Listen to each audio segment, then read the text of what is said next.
ده قص اهو، نتاية اوبل سيامي، نتاية مخروطة يمين وشمال وجناحات، فردة الديل، ديل لون اهو، ديل طويل ما شاء الله قوة الا بالله اوي، فاهمني؟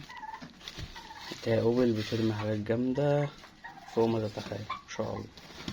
دكر ريتش مش اصفر، دكر ريتش ماشي. دكر اهو، دكر مدبر في جسمه كله، ضبابير اهي. ثواني بس عشان ايه،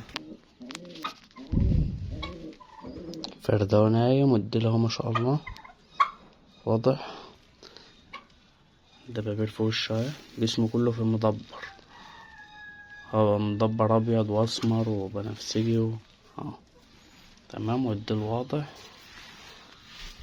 تمام.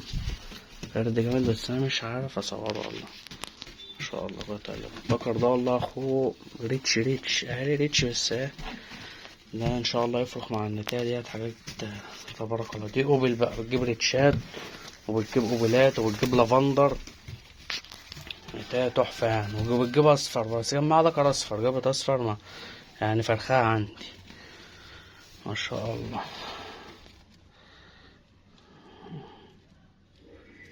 هذا الجوز واضح اهو، ان شاء الله القص ده عامل 2000 جنيه بإذن الله.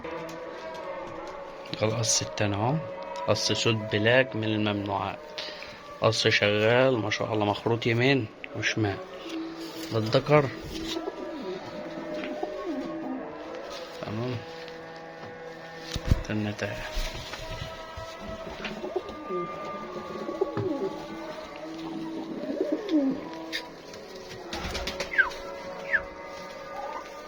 النتاية ده مطرقة خالص يعني ما شاء الله قوة الا بالله. الديل ما شاء الله زي ما انت شايف اهو، الجناح سارح، مخروطة يمين وشمال، وعين بيضة ما شاء الله قوة الا بالله.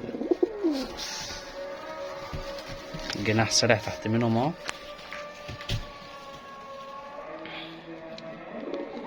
النتاية دي ما شاء الله قوة الا بالله، حنية الدنيا فيها ما شاء الله. انت عالسولة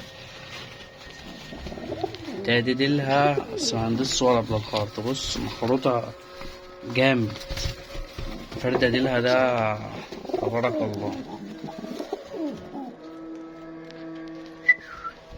بص ده ان شاء الله عامل 2000 جنيه بإذن الله، محتاج حاجة يكلمني.